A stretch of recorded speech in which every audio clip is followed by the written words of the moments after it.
Hello everyone, welcome to my YouTube channel. আশা করি তোমরা প্রত্যেকে খুব ভালো আছো। গাইজ, বলো তো আজকে কি? আজকে হলো মা রাধা রানীর শুভ জন্মদিন। সকলকে শুভ রাধা অষ্টমীর অনেক অনেক অনেক ভালোবাসা। সবার প্রথমেই বলি, যাদের বাড়িতে মা রাধা রানী আছে, খুব সুন্দর করে অভিষেক করিয়ে পঞ্চামৃত দিয়ে আমি আগের একটা ভিডিওতে বলেছিলাম, তারপরে খুব সুন্দর করে সাজ ও শৃঙ্গার করিও। সবার প্রথমেই বলি, অষ্টমী তিথি শুরু হবে 22শে সেপ্টেম্বর, যেটা আজকে 2023 বাংলায় 5ই আশ্বিন শুক্রবার দুপুর 1:35। অষ্টমী তিথি শেষ হবে 23শে সেপ্টেম্বর 2023 বাংলায় 6 আশ্বিন শনিবার দুপুর 12:17। শ্রীকৃষ্ণের জন্ম অষ্টমীর ঠিক 15 দিন পরে পালিত হয় রাধা অষ্টমী। গত 6 ও 7 সেপ্টেম্বর গোটা দেশ জুড়ে ধুমধাম করে পালিত হবে কৃষ্ণ জন্মাষ্টমী। এবার আসছে শ্রী রাধিকার জন্মতিথি। পঞ্জিকায় অনুসারে প্রতি বছর ভাদ্র মাসের শুক্লপক্ষে অষ্টমী তিথিতে পালিত হয় রাধা অষ্টমী। কৃষ্ণ জন্মাষ্টমীর পর রাধা অষ্টমীও গোটা দেশ জুড়ে ধুমধাম করে পালিত করা হয়।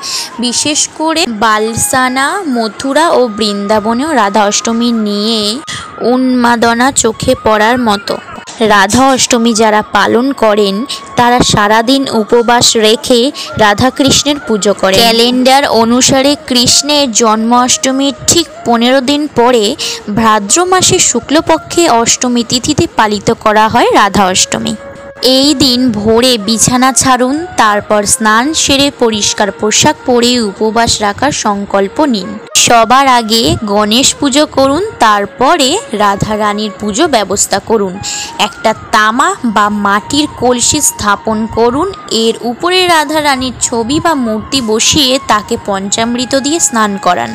এরপরে প্রসাধন করিয়ে ফুল, প্রসাধন সামগ্রিক ফল, মিষ্টি দিয়ে পুজো করে রাধা রানীর মন্ত্র জপ করুন। শেষে আরতি করুন ও পরিবারের সদস্যদের মধ্যে প্রসাদ বিতরণ করে দিন।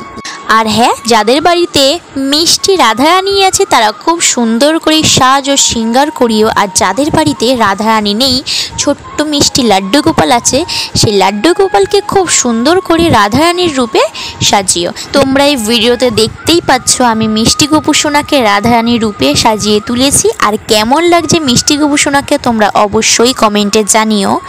আর মিষ্টি গোপুসোনার পাশেই দেখো মা রাধারানী আর প্রভু শ্রীকৃষ্ণ, তো তোমরা দর্শন করে নাও। রাধারানী ছিলেন শ্রীকৃষ্ণের প্রাণাধিক প্রিয়। রাধাই ছিলেন তার শক্তির সমস্ত উৎস। রাধা ছাড়া কৃষ্ণ অসম্পূর্ণ এবং কৃষ্ণ ছাড়া রাধাও অসম্পূর্ণ। দ্বাপর যুগ থেকে কলি যুগ এসেও রাধার নাম সব সময় কৃষ্ণের আগে নেওয়া হয়। এর থেকে শ্রীকৃষ্ণের জীবন গুরুত্ব অনুধাবন করা যায়। কৃষ্ণের জন্মাষ্টমীর পর থেকে রাধা অষ্টমীতে উপবাস রেখে পুজো করলে দাম্পত্য জীবন সুখ বাড়ে বলা হয়ে থাকে। আপনি যদি জন্মাষ্টমী উপবাসের সম্পূর্ণ ফল লাভ করতে চান তাহলে রাধা অষ্টমী অবশ্যই উপবাস রাখুন।